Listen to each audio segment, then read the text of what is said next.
Mari kita berdoa terlebih dahulu. Tuhan Yesus, terima kasih atas penyertaan-Mu selama ini kepada kami. Hari ini kami akan belajar sesuatu yang penting, yaitu tentang Laodikia, gereja yang suam-suam kuku, di mana Engkau memuntahkannya. Kami tidak ingin menjadi gereja seperti Tuhan Yesus. Karena itu ajaran kami, bukalah hati kami, agar kami dapat mengerti firman sehingga kami dapat melakukan kehendak-Mu. Tuhan Yesus, terima kasih, dalam nama-Mu kami berdoa, amin. Saudara, hari ini kita akan belajar sesuatu yang sangat berharga, yaitu Laodikia yang tidak dingin dan tidak panas. Apa artinya itu? Oke, di sini kita akan mulai. Oke, saudara. Nah, kita akan mulai dengan firman Tuhan, Wahyu 3 ayat 14 sampai 22. Dan tuliskanlah kepada malaikat jemaat di Laodikia, inilah firman dari yang amin, saksi yang setia dan benar, permulaan dari ciptaan Allah. Aku tahu segala pekerjaanmu, engkau tidak dingin dan tidak panas. Alangkah baiknya jika engkau dingin atau panas. Karena engkau suam-suam kuku dan tidak dingin atau panas, aku akan memuntahkan engkau dari mulutku. Karena engkau berkata, aku kaya dan aku telah memperkayakan diriku dan aku tidak kekurangan apa-apa. Dan karena engkau tidak tahu bahwa engkau melarat dan malang, miskin, buta dan telanjang, maka aku menasihatkan engkau supaya engkau membeli daripadaku emas yang telah dimurnikan dalam api, agar engkau menjadi kaya, dan juga pakaian putih, supaya engkau memakainya, agar jangan kelihatan ketelanjanganmu yang memalukan, dan lagi minyak untuk melumas matamu, supaya engkau dapat melihat. Barang siapa kukasihi, ia kutegur dan kuhajar. Sebab itu relakanlah hatimu dan bertobatlah. Lihat, aku berdiri di muka pintu dan mengetok. Jikalau ada orang mendengar suaraku dan membukakan pintu, aku akan masuk mendapatkannya, dan aku makan bersama-sama dengan dia, dan ia bersama-sama dengan aku. Barang siapa menang, ia akan kududukan bersama-sama dengan aku di atas tataku, sebagaimana aku pun telah menang dan duduk bersama-sama dengan Bapakku di atas tatanya. Siapa bertelinga, hendaklah ia mendengar apa yang dikatakan Roh kepada jemaat. Saudara, demikianlah firman Tuhan, gereja terakhir dari 7 gereja, yaitu Laodikia. Saudara, kita akan mulai dengan pendahuluan. Kita lihat sebelah kanan ada 3 kota, yaitu Hierapolis, Laodikia, dan Kolose. Nah, Laodikia adalah lokasi indah di Asia Kecil. Di dekatnya terdapat reruntuhan besar kota Kolose dan Hierapolis, yang terkenal dengan mata airnya. Hierapolis terkenal dengan air panasnya, dan Kolose terkenal dengan air dinginnya. Ya kan? Nah, karena Hierapolis air panasnya mengalir ke Laodikia dan Kolose mengalir ke Laodikia, maka air di Laodikia air yang jelek, suam-suam kuku, saudara. Kepada jemaat di Laodikia, di antara keduanya Yohanes menulis, aku tahu perbuatanmu, kamu tidak dingin dan tidak panas. Aku ingin kamu menjadi salah satunya. Tetapi karena kamu suam-suam kuku, tidak panas dan tidak dingin, aku akan memuntahkannya dari mulutku. Saudara, apa yang ada dalam diri orang-orang percaya di Laodikia yang membuat Yohanes menyapa mereka dengan kata-kata tersebut? Untuk menggambarkan kesetiaan mereka dalam istilah apa air panas dan air dingin? Mungkinkah arti air panas dan air dingin lebih dari apa yang terlihat ketika Anda pertama kali membaca ayat itu? Nah, saudara, Laodikia berada di tempat di mana sebenarnya ada 3 kota. Jika Anda melihat di seberang lembah, sebagian besar ke utara, Anda akan melihat tebing putih di sana. Tepat di atas tebing putih terdapat kota Hierapolis. Ya, di atas tebing putih ini, saudara ya. Ya, di atasnya itu ada Hierapolis. Ini air Hierapolis yang mengalir ke Laodikia. Oke. Tepat di sebelah timur kami, yaitu tepat di sebelah timur Laodikia, dan di kaki gunung besar yang dapat Anda lihat di baliknya, kota Kolose. Ini mungkin yang paling kita ketahui karena Paulus menulis surat di sana yang berjudul Kolose, dan karena temannya Filemon dan budaknya Onesimus berasal dari Kolose. Dan sebenarnya kitab kepada Kolose itu ditulis kepada Kolose, Hierapolis, dan Laodikia, saudara. 3 kota. Seperti halnya beberapa gereja sebelumnya, Tuhan Yesus menyesuaikan firman-Nya dengan sesuatu yang signifikan mengenai kota di mana perkumpulan itu berada. Dalam hal ini, Laodikia terkenal dengan kekayaannya dan pembuatan salep mata yang terkenal, obat mata, dan kain wul yang mengkilap. Itu juga terletak di Hierapolis, di mana terdapat sumber air panas yang terkenal, dan Kolose yang terkenal dengan airnya yang murni dan dingin.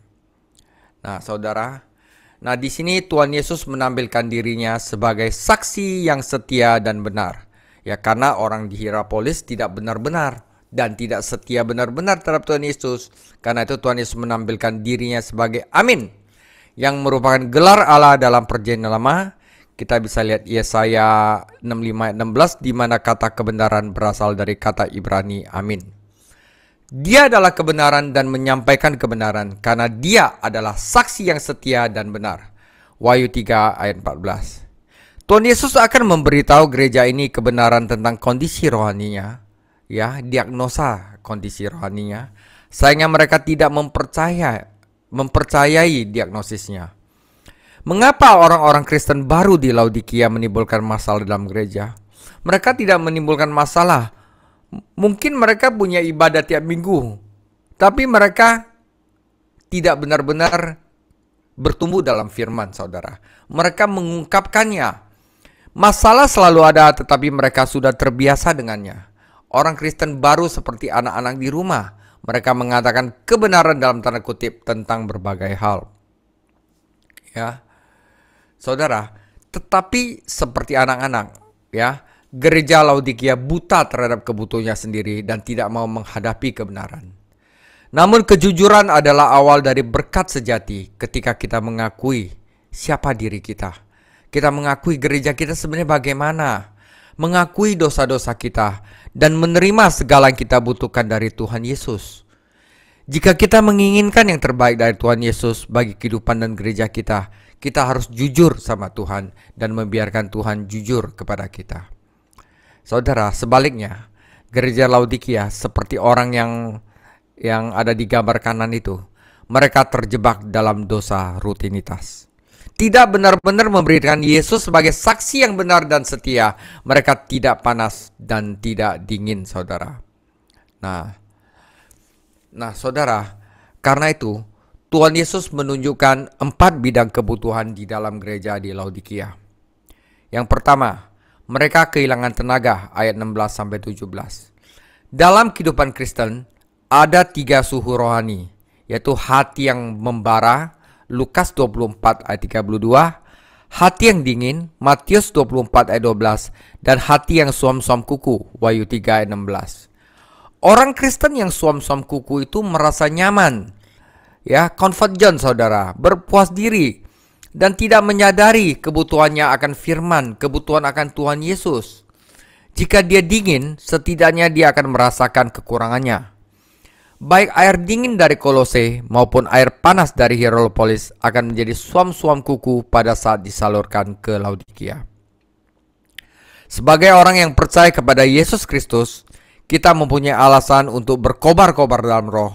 Doa sungguh-sungguh juga penting, itu memanaskan kita. Ketika murid-murid Emmaus mendengarkan firman dan diterangkan oleh Tuhan Yesus, hati mereka menjadi panas.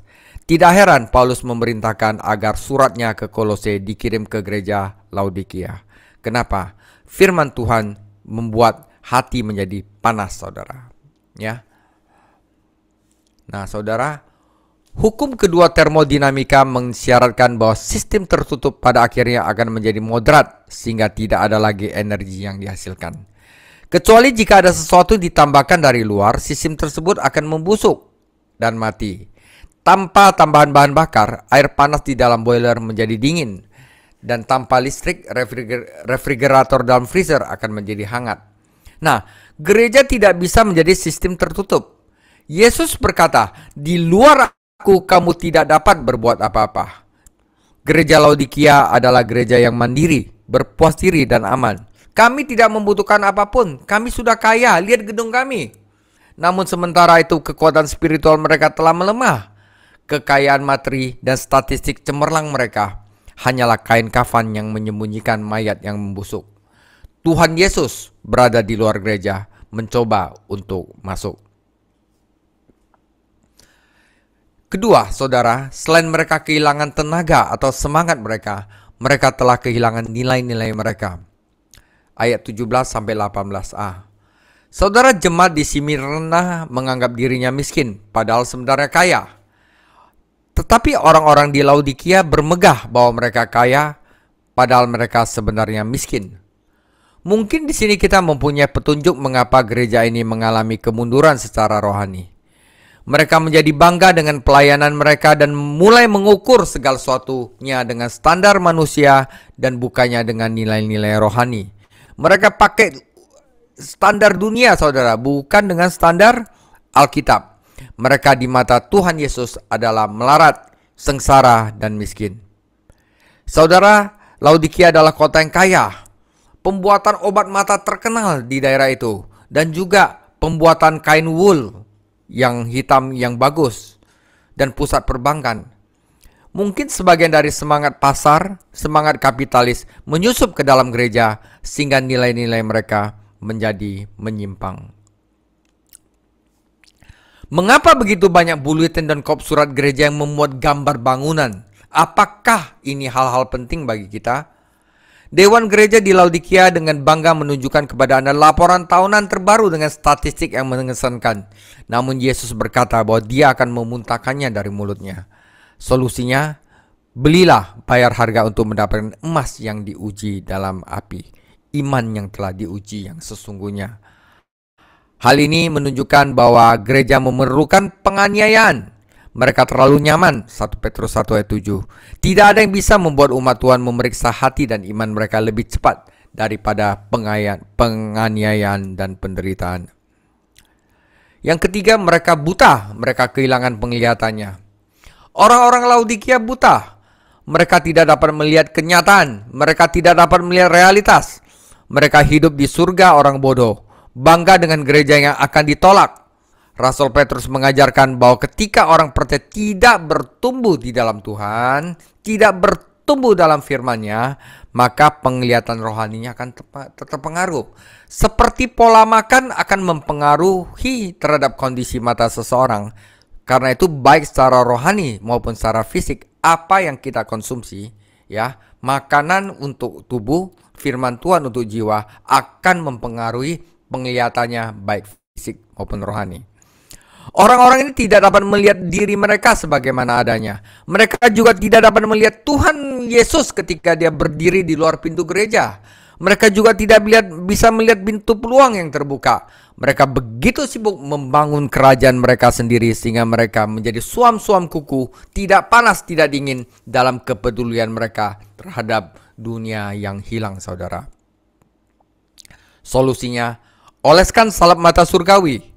Kota Laodikia terkenal karena salep matanya, namun jenis obat yang dibutuhkan orang-orang kudus ini tidak tersedia di sana, tidak tersedia di toko apotek.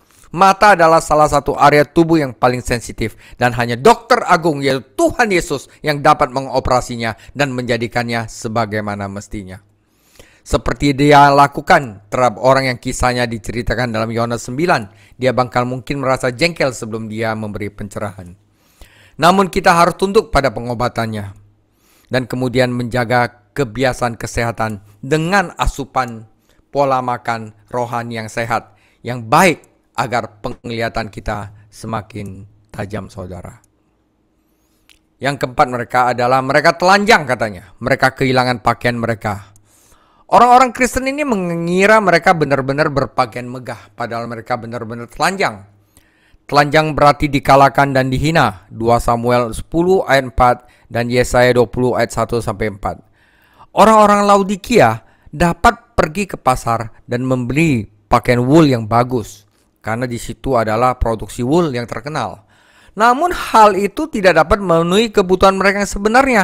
Mereka membutuhkan pakaian putih kebenaran dan kasih karunia Allah. Menurut Wahyu 19:8, kita harus mengenakan kain halus yang bersih dan putih, dan ini melambangkan perbuatan benar orang-orang kudus. Saudara, keselamatan berarti bahwa kebenaran Kristus diperhitungkan kepada kita.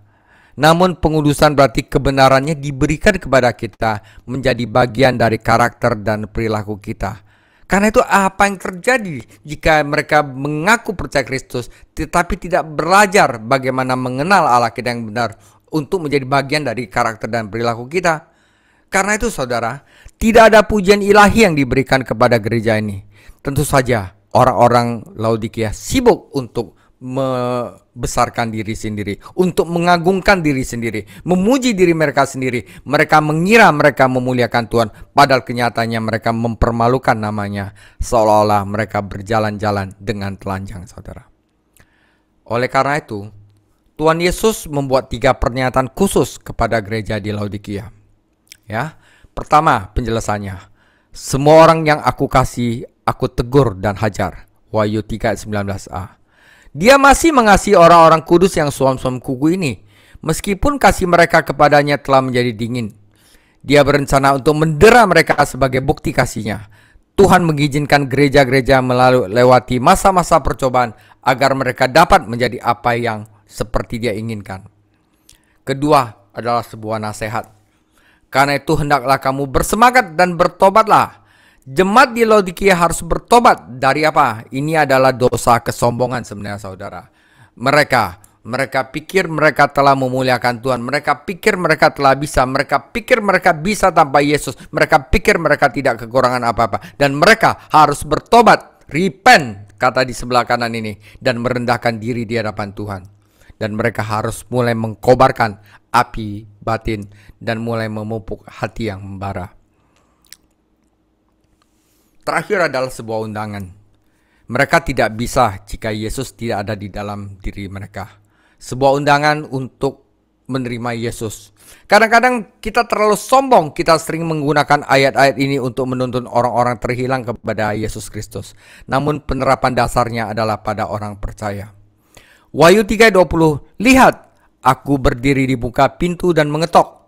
Jikalau ada orang mendengar suaraku membukakan pintu, aku akan masuk mendapatkannya dan aku makan bersama-sama dengan dia dan ia bersama-sama dengan aku. Tuhan Yesus berada di luar gereja Laodikia.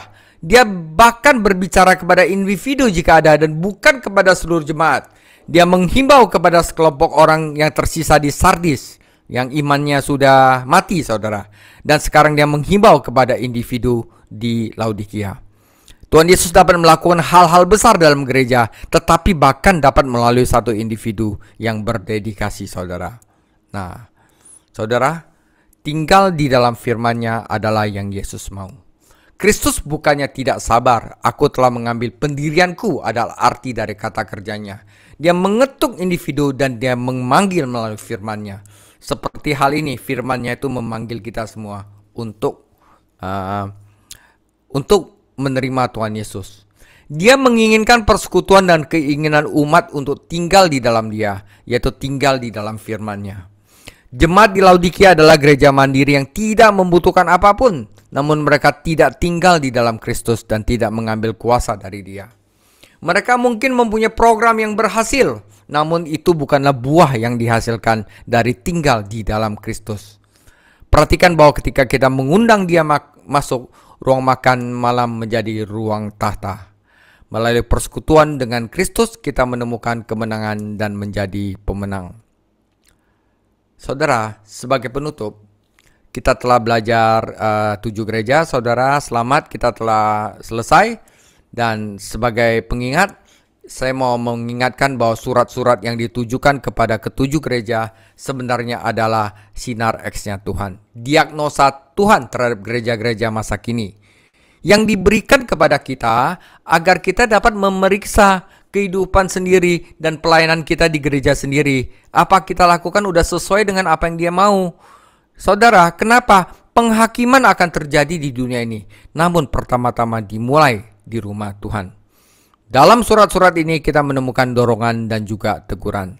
Oleh karena itu, saudara, semoga Tuhan Yesus menolong kita untuk mendengarkan apa yang dikatakan Roh hari ini kepada gereja dan kepada individu di dalam gereja, saudara.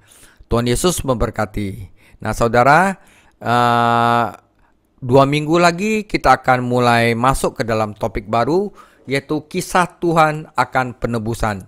Jadi ini sebenarnya saya bikin untuk menceritakan kisah Alkitab dari awal sampai akhir, dari Kejadian sampai Wahyu, agar kita dapat mengenal firman Tuhan secara unity. Jadi Alkitab itu bukannya semacam kisah manusia nih, ini buku manual kamu harus begini, tetapi kisahnya Tuhan, bagaimana Tuhan menebus manusia. Jadi ini adalah Chapter 1 Creation, 第一章创造. Saudara, ini adalah hal yang tidak mudah yang dibuat. Karena itu saya butuh dukungan doa saudara agar saya bisa merancang membentuknya dengan baik sehingga dapat mengerti para jemaat. Tuhan Yesus memberkati.